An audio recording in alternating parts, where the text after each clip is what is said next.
It's a pleasure to be here. It's a great honor. Thank you very much for inviting me. 감사합니다. Now, some of you may know this, but most of you don't know this. When I come back to Hawaii, it's my second, or when I come back to Korea, it's my second home. I got my start in teaching English here in Seoul many years ago. I was a young soldier stationed at Yongsan and began teaching there. And my first students were from Seoul National, and then I had some students from Ewha. And so it's homecoming to me. It's just such a wonderful place to be, and I'm so glad to be back. Again, thank you very much. So nice to be here. Now, I'm not sure, but maybe some of you have read the extended abstract that you have, which is too bad, because I wanted you to do the true-false questions, but we'll work on that anyway. Now, here's what I would like to do, is I want to challenge you to think about what you believe reading is and how we teach reading. There are plenty of seats up here. Don't be afraid. There's no extra charge. Feel free to come up here. Seriously, just come right up and sit down. That's right. Lead the way. Follow him. The sea will part as he walks through. Okay?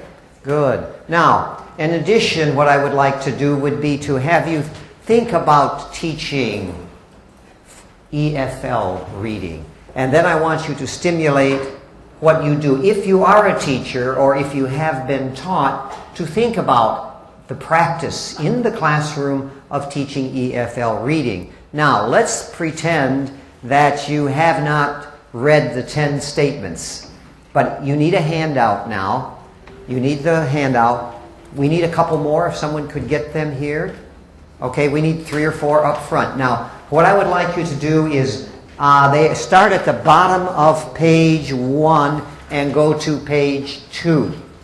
So read each one and then mark it either true or false. Mark each statement either T or F. Okay? We'll take a little bit of time to do this. Now, everybody has to do it. Not just the students, but I want the professors to do this also. Okay, go ahead. True or false?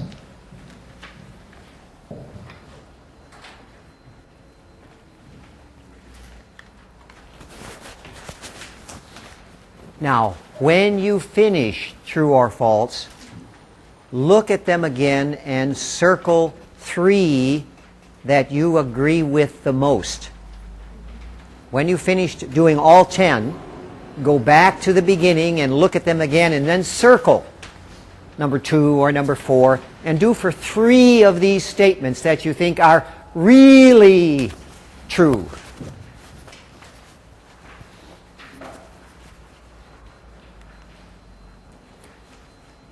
Or that you agree with. Which 3 do you agree with the most?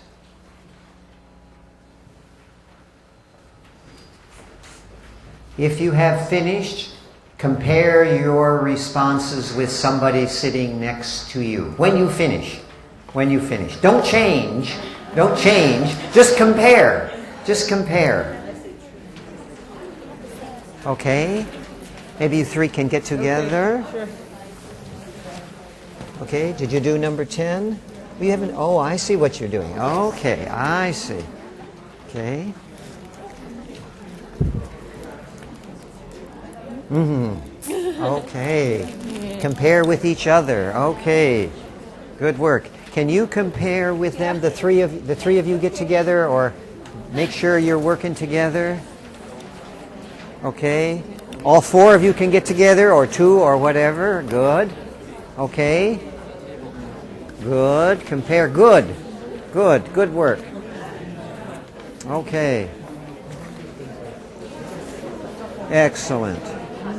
Okay. Compare. Do you agree? Which one don't you agree on? Number 3. Let's look at number 3. You say true, and you say false for number 3. Okay, interesting. Do all of you agree with each other? A little bit? Okay? How are you today? What is all false? Where's true? This is true, true. Oh, okay. Okay, all right.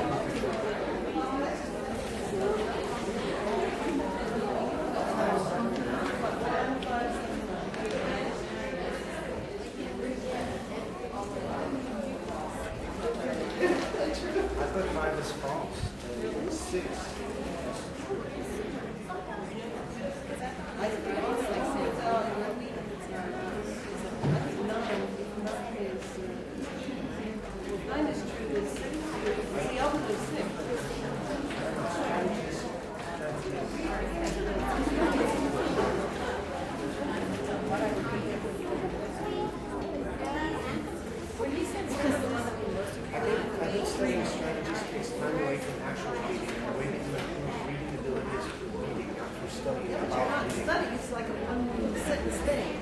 Try this. It's not a major study thing. Teaching a strategy. Try circle the words you didn't know, go back and listen. Or underline the words you didn't know, go back and listen. It's not like Okay, okay. Can you hear me? Can you hear me? Can you hear me okay? A little bit better? Okay, now let's take a look at these statements. What I'm going to do is go through each one and give you what I believe is the correct response. And unless I say so, all of what I'm going to tell you is based on research. I won't have time to go into the research, but if I say something is false or it's true, it's not my opinion. It's based on the research. Now, if there's something that I am not sure about, I say, well, I believe or I think, so this is how we'll work. And if something happens and you're not sure, wait, we'll have some questions and answers. Okay? So, now, here's what I would like to do is start with the first one. Grammar is not really important when we are getting the meaning of a text. It's not particularly important. Okay? Now, how many of you said true? How many say false? More false than true. Okay? How many don't know? A couple of you may have put a question mark. Okay, now, false. False. Grammar is important. Grammar is important. Now, I'm going to use the B word quite a bit. But. Okay? So I'm going to have a but towards the end of this, about this number 1. But before I do that, what I want to say is that there is, when we read, our comprehension building is supported by grammar. And let me give you some examples. In English, the word order will help us. If I say, John loves Mary, that word order is very important, because if it were Mary loves John, it's a very different message than John loves Mary. So word order is important in getting the meaning. And if we're not clear on the word order, we might have the wrong meaning. Because, for example, in a language which has subject, object, verb, and then we're looking at English, things could get different. Okay, so grammar does. In addition, grammar helps us with parts of speech. We know it's a noun, we know it's a verb, we know it's an adjective. We know if the modifiers in English come before the nouns, that sort of thing. Adjectives, adverbs. So the grammatical system helps us out with parts of speech. So this is particularly important. In addition, we know that the main idea can be distinguished by grammatical information. The main idea versus supporting information. These things are important, okay, in building meaning. And often we know new and given information might be conveyed by grammar. By grammar. Oh, this is not alone, because of course vocabulary is going to play a role in this, of course. but grammar helps. Grammar helps this. Now, let's quickly go on to that one, okay? And then here's my but. Oh, remember I said I'm going to give you a but on this one here. Here is a question for you.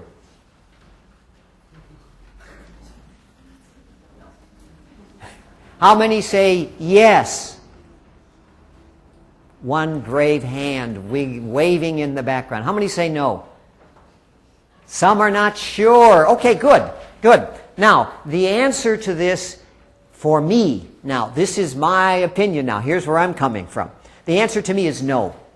No, we should not teach grammar, we should not teach syntax when we are teaching reading. And let me explain why. Let me explain why. When we say we are learning to read or we are teaching reading, there are outcomes that we can say, student learning outcomes.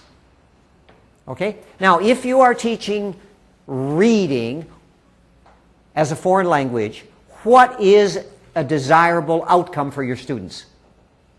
The students can read. Exactly, exactly. The students will learn. Is it they will know syntax? No. Grammar is grammar is grammar. It's different. Reading is reading is reading. So the outcome that we want when we're teaching reading is students will read. There are other outcomes we can have too. Now, it has something to do with students learning to read or becoming better readers, that sort of thing, okay? Now, how do we learn to read? Does anybody know? How do we learn to read? By reading. By reading. Yeah. There's no other way.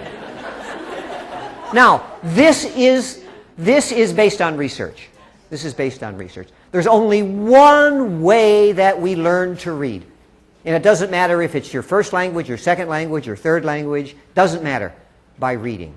Reading is an acquired or a learned skill. It's like driving. It's like cooking. It's like swimming. And unless we actually engage in the activity, we practice it, we can't do it. Research is very clear on this. The more our students read, the better readers they become.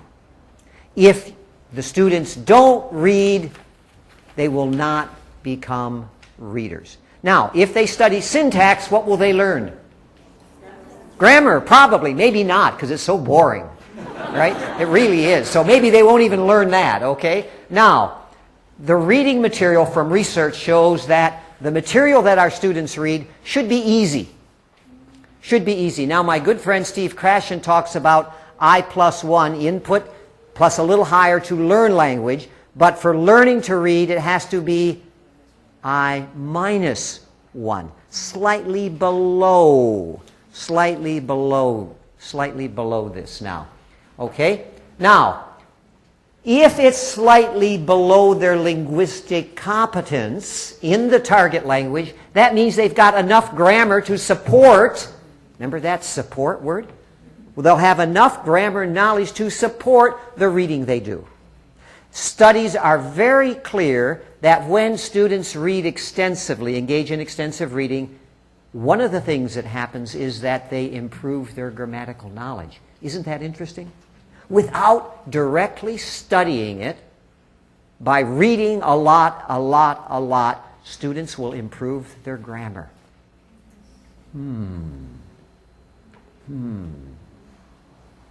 Which is more pleasurable, studying grammar or reading a good book? Yeah, okay. Interesting, isn't it?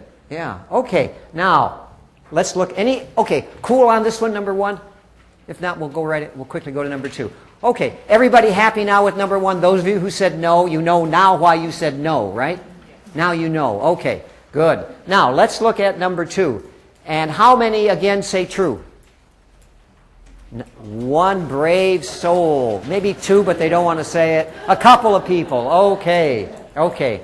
Now, my answer is false. Let's look at it again. Having students read aloud is a waste of time and may be harmful.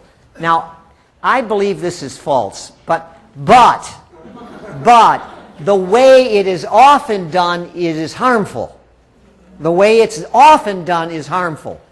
However, there are ways in which reading aloud is very, very helpful. Let me explain why. When we are new to a language and we're learning the writing system, we're learning the phonological system, when we hear it spoken or read to us and we read along with it, it helps us associate the writing system, the symbols on the page, with the sounds that we hear. Okay? So, the way I think it should be done is that when we are helping our students at the beginning stages, we should read aloud to them. They should have the material in front of them. And they then, after they've heard you read it several times, should start themselves to read it aloud with you. Not stand up, read, translate, sit down. Next, stand up, read, translate, sit down. Everyone else is looking ahead to count up where they're going next and all that. That's terrible. That's harmful. But when they do it assisted, and they are familiar with it, they've heard the teacher read it. Now, I know you are a mother. She's a very good mother. I am positive, and she didn't tell me this, although she told me a lot of things when we came from the train station. I'm sure you read aloud to your son at the early stages. And what did he do after a while? Actually, he started to read words, and eventually he can read a whole sentence. Yeah. But He was reading with you. Yes. Yeah, at one point. Yeah, that's what happened with my daughter. You know, she would be reading along with me. And sometimes she would stop, sometimes she would join in, sometimes it didn't matter. So what we are doing when we are reading aloud is getting the association between the symbol, the written stuff on the page, and the sound. I'm trying to learn Thai. Be mine. Yes, yes, yes. Because I've been spending time in Thailand. Thailand has 44 consonants and 26 vowels. And a very different writing system. And it really helps when my Ajahn, my teacher, reads to me. Oh, that's what it's like. So we drive down the street and read street signs and things like that. I'm trying to get those funny things to the vocabulary that I know. I've got some verbal stuff already, but learning the writing system, very hard. So in very good situations, reading aloud can be very helpful, and I would urge it to be done, but not in the way it's traditionally done. Okay, now, it also helps in doing stress, rhythm, intonation, fluency. It helps develop fluency. If you hear how it goes, how the words flow, okay? Instead of one word at a time. Which way students read, right? And if they hear it one word at a time being read to them, they can, okay. Now, let's take a look at number 3. Teaching comprehension, that is, how to get the meaning of a text, is much more important than helping students read fluently. Now, this is a very difficult question, or statement, actually, because in order to really answer it correctly, you've got to know what fluency is. And my guess is you don't know. You probably don't know anything about fluency. We'll talk a bit about it a little bit later. I think we'll get finished by 3:30 then, I think. That's okay? Everybody? 3:30 should be okay? Right? Okay, we're good with that. Okay. That's a joke. I've got to finish by 1:50. That's a joke. Okay, the answer is false. False. The answer, I'm sure most of you put true, because you're not quite sure what fluency is. Now, here's what I'm going to talk, just a little detour here. Here's what reading comprehension is. Comprehension is a product. Reading itself, the act of reading, is a process, actually a series of processes, in which the reader interacts with the text. Interaction between, that's the process. And the readers use their knowledge of the language, the knowledge of the world, the knowledge of the topic, the knowledge of their experiences, their beliefs. They use that knowledge to create, to build comprehension, the outcome, the product. We often think of comprehension, meaning, understanding. Okay, so far so good? Clear on comprehension? Everybody should be cool with comprehension, not a big deal. Also, there's this notion of accuracy, right? Because we actually can measure comprehension through comprehension questions, through closed tests, through writing summaries, through any kind of a quiz. We can actually measure comprehension. And it's the focus of most EFL reading instruction. You buy any books, except mine, and they're going to be focusing on teaching comprehension. Now, fluency is different from comprehension. Now, this is my definition of a fluent reader. A fluent reader reads effortlessly and confidently. Really important. Effortlessly, confidently, at a level of understanding and a rate. Now, another word for rate may be speed, but I don't want to use speed because you think fast. So I like to use the word rate, because sometimes we have to read, we want to read fast, sometimes we want to read slowly. Okay? So we, fluent readers, adjust the rate at which they read. They adjust their level of understanding. Do I need 100%? Do I need 50% comprehension? In order to fit the purpose or the task of the reading. Okay? This is what a fluent reader does.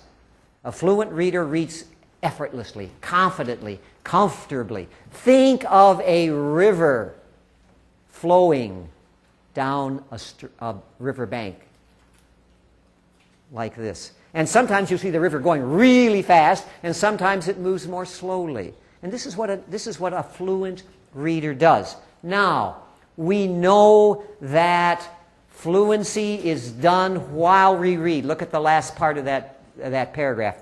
Fluency is done, is applied while we read, and it makes comprehension possible. Let that sink in for a second. Fluency is the foundation of comprehension. Okay? We know from research that fluent readers are better readers than slow readers. Now, the research is done by giving students stuff and they read it fluently, they're not reading it fluently, whatever, and they get higher scores when they're reading it more fluently. It's very clear. Now we know also that increasing a student's reading rate helps increase fluency. And in English, we measure this by words per minute. WPM, words per minute. Now, Marilyn, for example, if she were to read a Harry Potter novel, you don't like Harry Potter? A romance? An SLA text. Oh, no. All right, if she were to read an SLA text, she might be reading 220, 240 WPM. But if she reads a romance novel, a Harry Potter, something like that, something fact, very, very pleasurable, she'll probably go up to 450, double her WPM. She's adjusting her reading rate to depend on what she wants. Okay? You don't need to read a novel for 100% comprehension. But if she's reading SLA, she'll probably fall asleep like me, right? No. Most academic texts are just terribly written, right? I can tell you, it's difficult going. Okay, let me go back. If we can work on increasing our students' word per minute, how much they read, WPMs, that will lead to increased fluency. Increased fluency leads to... Exactly. Good reading depends on fluent reading. Okay? So the reason that comprehension question is false is because we're getting the cart before the horse. We're getting it backwards. We should help our students become fluent readers, and comprehension follows. Comprehension follows. Okay, let's look at the fourth one. And this one follows number 3. Extensive reading is okay, but it's really not necessary, and I don't have time for it. My syllabus is so packed, who can help have students sit around in easy books and enjoy it? Learning is not enjoyable. No gain, no pain. Right? No pain, no gain. It's got to hurt. Okay? Now, the answer is false. Totally false. And I think some of you probably put true. A lot of people believe that. It's nice, but it's a luxury. We don't necessarily have to do it. That's wrong. Now, how do students learn to read? Yeah, we established that already. By reading. And what is extensive reading? Reading. Reading. Reading. Reading. So if we started to talk about in number 1, what is a learning outcome for teaching reading? Students to read, right? And if that's true, then they should be doing the one thing that helps them read. Reading. That's where extensive reading comes in. And if your outcome is my students will become readers, then you have to have extensive reading. You have to. Now, if they don't have it, they may be able to pass reading comprehension tests, pass exams, but they're not readers. They're really not readers, okay? They're especially not fluent readers. Okay, now, in extensive reading, students read, and read some more. If you want your students to become readers, or if you yourself want to become a better reader than you are now, engage in ER.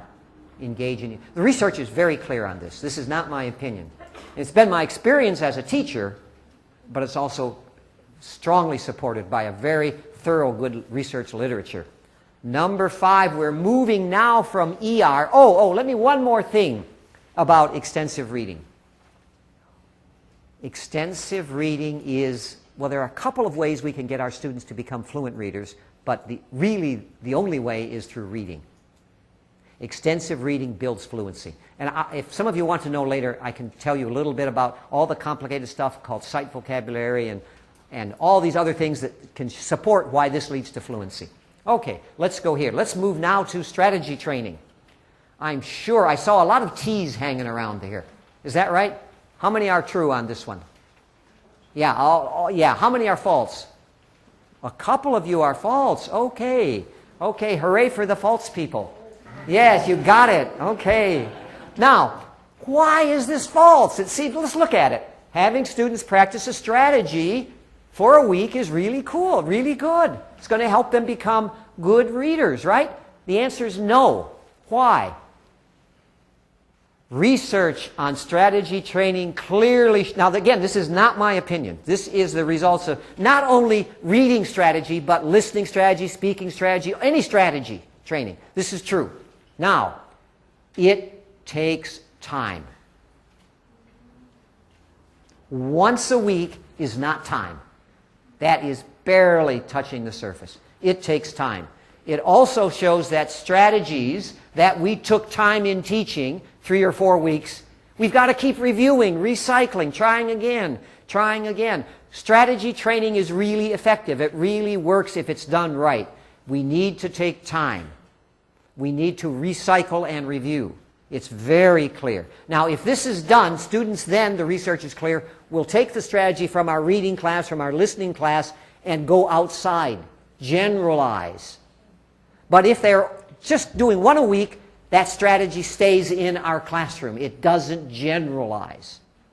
So while it's a great idea to use strategies, most times they're taught wrong. So if you buy a book, a reading book, a listening book, doesn't matter, and there's a strategy every unit, and it's not recycled, it's not going to help. You as a teacher can recycle, take the material and recycle it. But generally, materials are not, commercially published materials don't recycle strategies. Okay, and I know why, but now, number 6. Remember what fluent reading is? Right? We talked a bit about it. Effortlessly, confidently, adjusting level of understanding, adjusting the rate depending upon the purpose. Okay? E. Now, will they become fluent readers on their own over time? And the answer is no way. They will not become fluent readers. They will not. Why? Probably. That probably signals something, doesn't it? It's like, well, not a but. That probably indicates that I'm not talking from a research base. Okay, my explanation is what I think happens. Here's my best guess. I think that students in a foreign language will not become fluent readers because they will be reading the way they have been taught. I call this the reader dependence hypothesis. The reader dependence hypothesis. That is, how we read depends exactly, crucially, on how we are taught. And some approaches to teaching or reading will not get you to certain desirable outcomes. And generally, students who are taught in certain ways will continue to be reading word for word, trying to get 100% understanding. Because they've been taught when they read a text, they have to answer 1 million comprehension questions. Boring. Right? So in order to read, that means reading word for word for word. And then go back to the beginning and read word for word. We know from neuroscience research, it's very, very clear, that the working memory can hold plus or minus 7 things in it.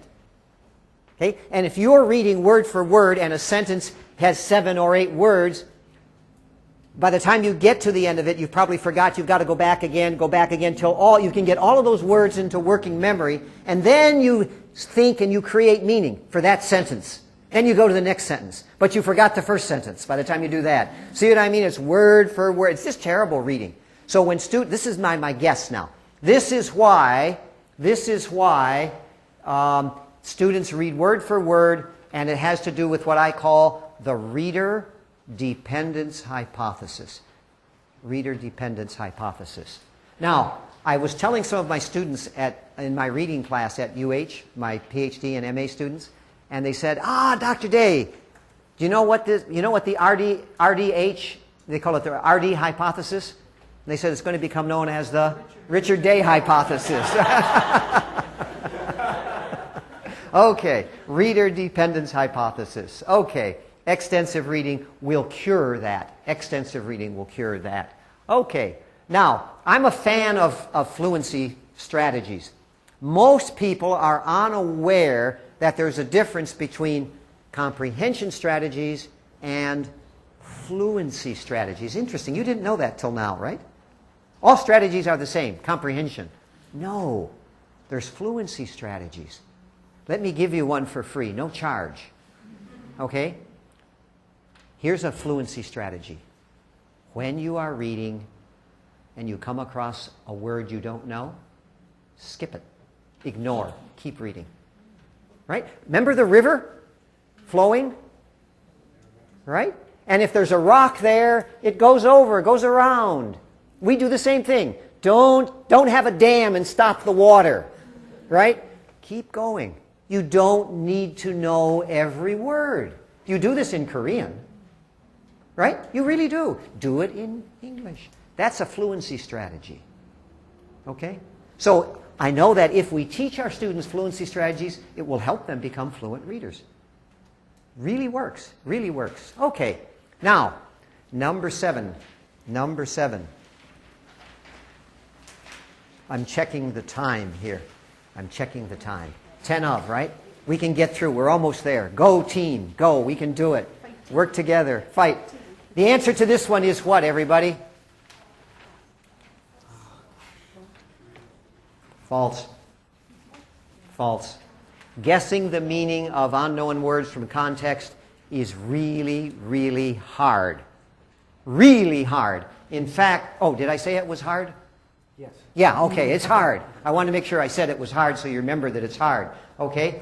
Come on, come up here. Now, this is not my opinion. Well, actually, it's my experience in learning languages, but it's also based on research. We know clearly from research now that even first language readers don't do this correctly.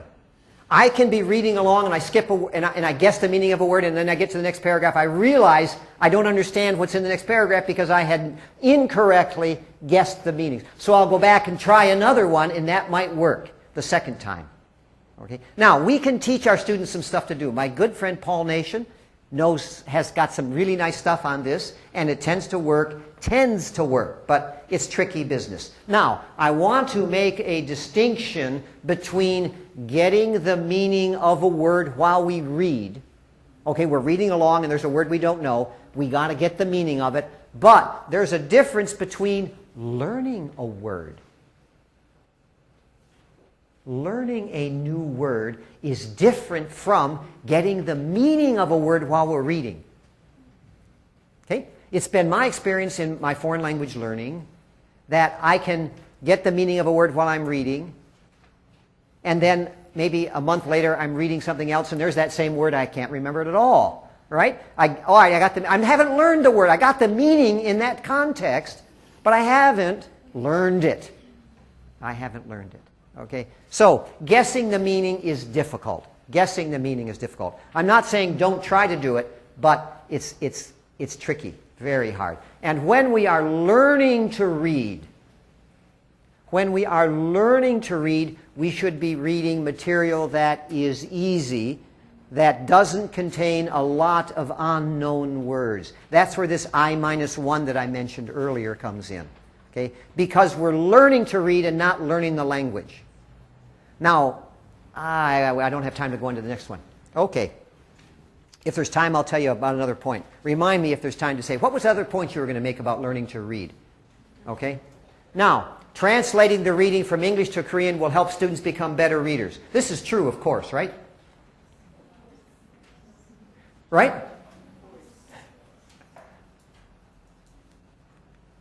Come on, remote. False. False. There's one thing it will do. Reading is reading is reading. Translating is translating is translating. They're different skills. Translation is different. They are two different skills. Now, if you translate from English to Korean, that may help you become a translator. It won't help you become a reader. I'm serious. They're very different. Translation is difficult. It's a skill. I'm not saying don't teach your students to translate. If that's a goal of your course, then you've got to do it. But if the goal of your course is reading in English, then don't do it. Don't do it. We know there's some really, really interesting research that shows that some students at beginning stages of reading are reading and translating almost simultaneously. Isn't that interesting? The research has got to go more, but it's just really beginning to... There is a difference between L1 reading and L2 reading because we've got that first language hanging around in the background. Okay? And then there's also some other research that's just coming out now that says that even advanced L2 readers, when they're reading a difficult text, may engage in simultaneous translation. How can people do that? Ooh, boy. Brain is great, isn't it? You know? Okay. But that doesn't mean we should mess with translation in a reading class. Seriously. Yeah. It's not the same. Okay. Number 9. One of the most challenging and difficult tasks in teaching EFL reading is motivation. The big M. Motivated. If your students are motivated, they will learn in spite of you. Right? If students are motivated, man, that's so nice. But how do we get them motivated? Now, the answer to this for me is false. I think it's easy. Very easy. Mike, how do we do it? Extensive reading. That's exactly right. Exactly right. The research is so clear. The research is so clear that when students engage in extensive reading, their motivation increases. In addition, attitude increases. I call this the affective domain of language learning. Students are eager. They're excited about learning because they're doing something that is pleasurable. Now, I will tell you a secret. Now, this is for the teachers here. The students, you know this already. Now, you may not believe this, teachers. You may not believe this, but your students are humans. They really are. And being human, they will avoid difficult tasks. They will seek out pleasure. We're human. We will do something that hurts, is painful because we're being forced to. My wife is making me, my teacher, my whatever, you know. But if we have a choice, we'll do something that's pleasurable. And when students are engaged in extensive reading, it's pleasurable. The goal is enjoyment. Pleasure. I have 3 rules of extensive reading that I tell my students. 3 rules when we begin extensive reading. I write them on the board. We don't have a board here. And I write E, N, J, O, Y. And my students write it down, right? Now, number 1 is important, but number 2 is more important. Are you ready? It's really important. Number 1 is important, but number 2 is more important. I write it on the board. E-N-J-O-Y. And then I do that for everyone. So I've done this before, and then a couple years ago, I was in Hanoi, where I had taught at one point. And one of my students, I saw him in downtown, and he said, "Oh, Dr. Enjoy, how are you?" Good, he learned, right? Okay, so use extensive reading. Okay, here's the last one. We're almost done. We won't go till 3:30 anyway. Sorry. Okay, this one, the best is for last, right? Students should read for complete 100% understanding. True. False. Don't know.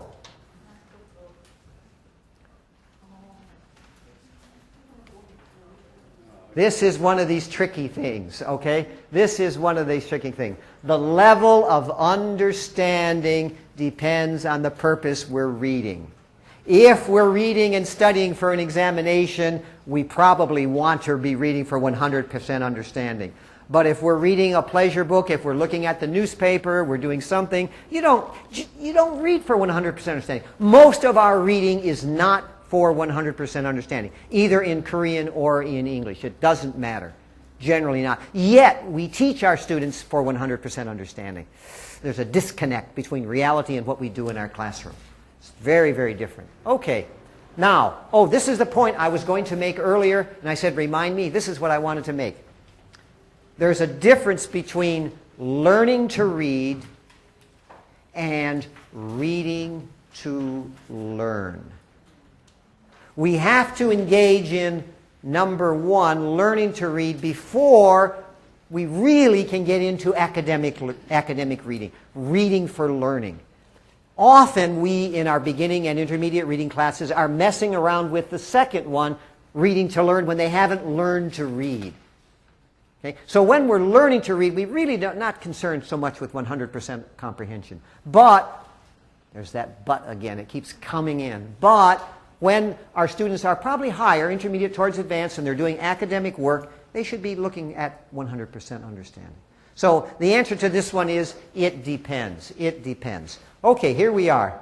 We're at the end. We've gone through a lot very, very quickly. I'm sorry. I wish we had more time. Now, I said that I was going to challenge your beliefs. I hope I did this. I hope I was able to do this. Reflect on how we teach reading.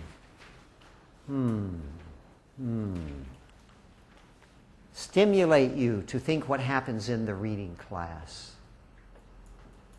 Okay. Did we get there for some of you? Did we get to our learning outcomes very quickly? Okay. Now, I've got an assignment for you. Think for a minute. For you.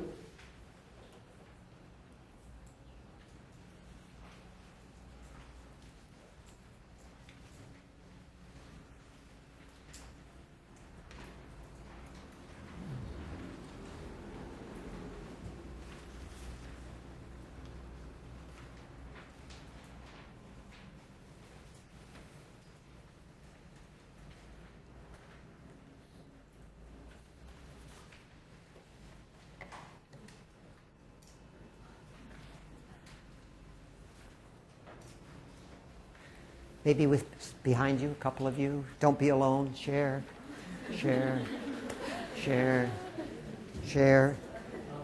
Share with each other. Share with each other. Okay? Share.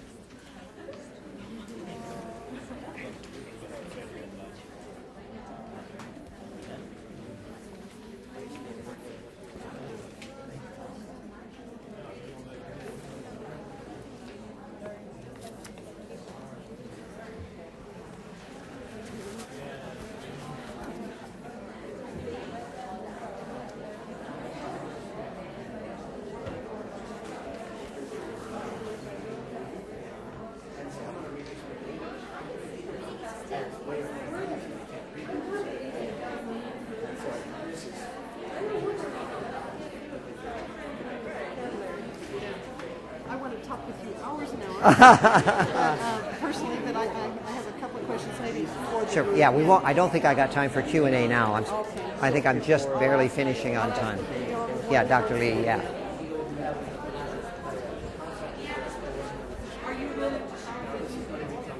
Sure. Sure. Yep. Okay, everybody. We don't have time for question. We have time for question and answer. 2 minutes to go. Okay, I will take a question from a student, not a Ajahn, not a teacher. People are both here. Oh, okay. But they all look so young. It's not right.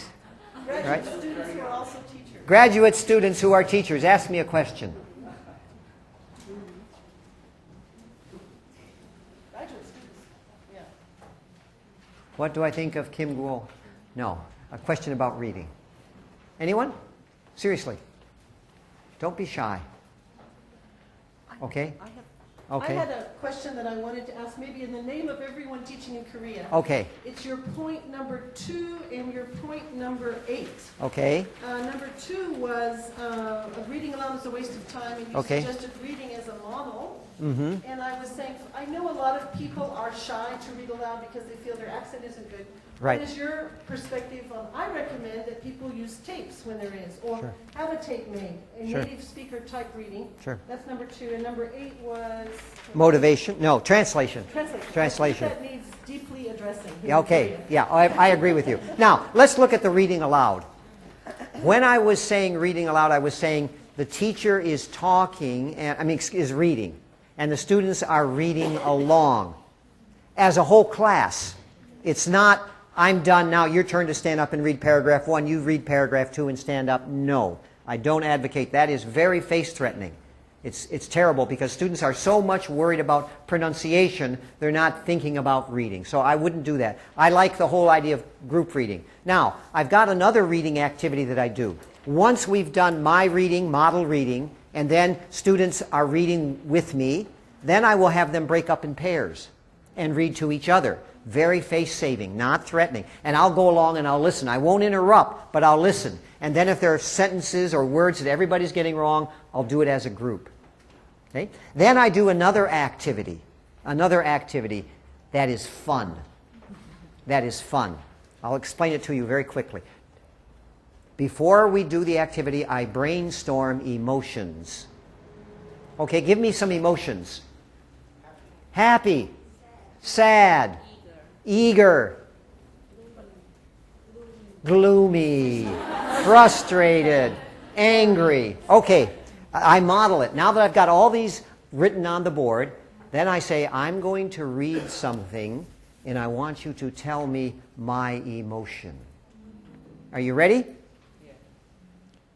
Introduction. The ability to read is universally accepted as one of the key features of an educated person. Angry, right. Okay. Okay. Then, crazy. Then what I do is I put my students in pairs and have them pick one picks an emotion and does to the other, and the other has to guess it. If we had time, we would do it, and it is just a riot. Students love it. I'm serious. Now, does it help? Well, sure. They're having fun. They're enjoying reading. You know, I think it's really neat activity. My students love it. Then I have another activity that I do, and it's called As Fast as You Can. I have my students sitting down. No, standing up. Well, either way. I've done it both ways. And I tell them to read it aloud as fast as they can, and when they're done, to sit down. Okay, let's just try it very quickly. Everybody, read as fast as you can the first paragraph aloud. Ready? 1, 2, 3, read aloud. The ability to read is universal. That is one of the key features of an educated person. Not be able to read is one of the native languages. Come on, read aloud. Come on, do it. Do it. Okay, you get the idea. Usually you can't stop because you start laughing because you're reading aloud so fast. And we have fun in class. Reading is fun. I really believe that. So these two activities, I don't know if they're going to help in the sense of learning to read, but it's fun. It's really fun. Okay, I think that's more than 2 minutes. So what I would like to do then is, where is my remote? Often I leave this somewhere behind. And I'd like to thank you in Hawaiian. Mahalo nui loha. Mahalo nui loha. That means kamsahamnida. Thank you very much. Thank you.